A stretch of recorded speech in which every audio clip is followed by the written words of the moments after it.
Hi hello नमस्कार, स्वागत आहे तुमचं पुन्हा एकदा आकाशप्रीती ब्लॉग्समध्ये.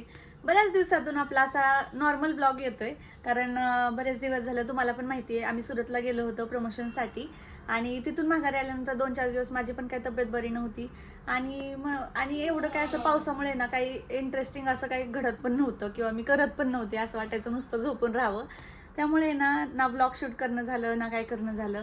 मग म्हटलं चला आज एक ब्लॉग शूट करूया. तर आज किती दिवसातून मला वाटते जेमतेम महिना एक 8-10 दिवसातून व्लॉग येत असणार आहे आपला.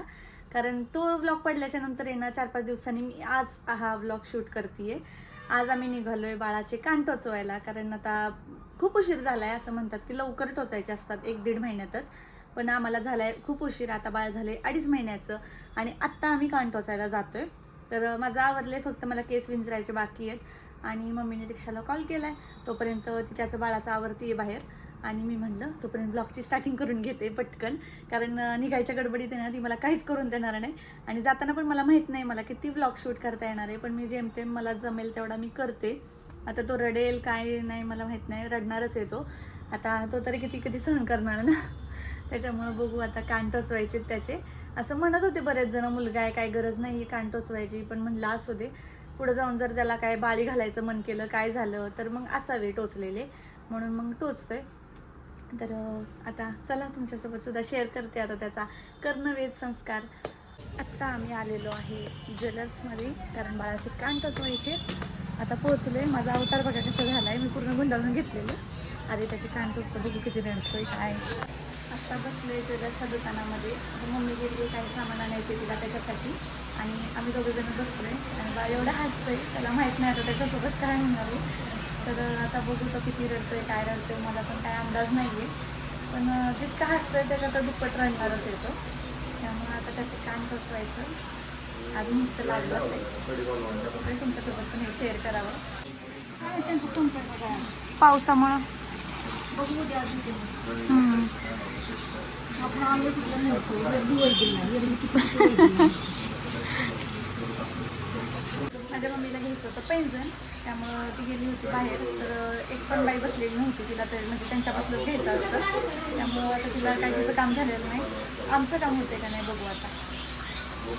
लय हसतोय म्हणून शांत बसला एकदम, माहिती आहे. बरं, मला जोडी पण बघायची, ती सुद्धा बघू.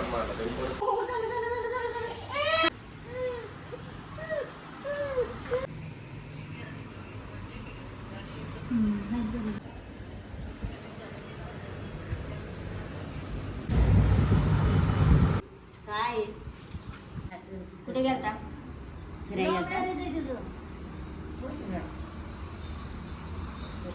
आता जस्ट घरी आलेलो आहे मी आणि मम्मी.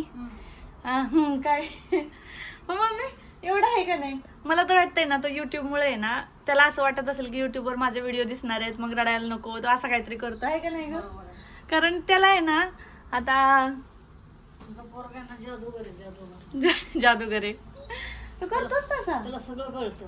कळतं, खरंच कळतं. मग काय तो आहे ना जेव्हा पण त्याला गेल्या वेळेला पण असं झालं, त्याला जसं कळतं का नाही व्हिडिओ चालू आहे की तो लगेच रडायचा, शांत तरी होतो. नाहीतर त्याचं जे काय करत असेल ना ते शांत करतो लगेच. आणि आज पण तसंच झालं. तोच वेळपर्यंत जर असं रडला तर तेवढं तर कुणीही रडणार. सगळ्यांनी नवडलं पाहिजे ना हा. त्याला. तो किती गुणी आहे, मग काय तर स्ट्रॉंग आहे. पण लय स्ट्रॉंग आहे, तेवढं तर आहे, मानलं पाहिजे. मी स्ट्रॉंग नाहीये त्याच्या पुढं, पण तो लय स्ट्रॉंग आहे. मला असं जाताना वाटलेलं काय रडल किती रडल, कारण जाताना तो एकदम हसत होता.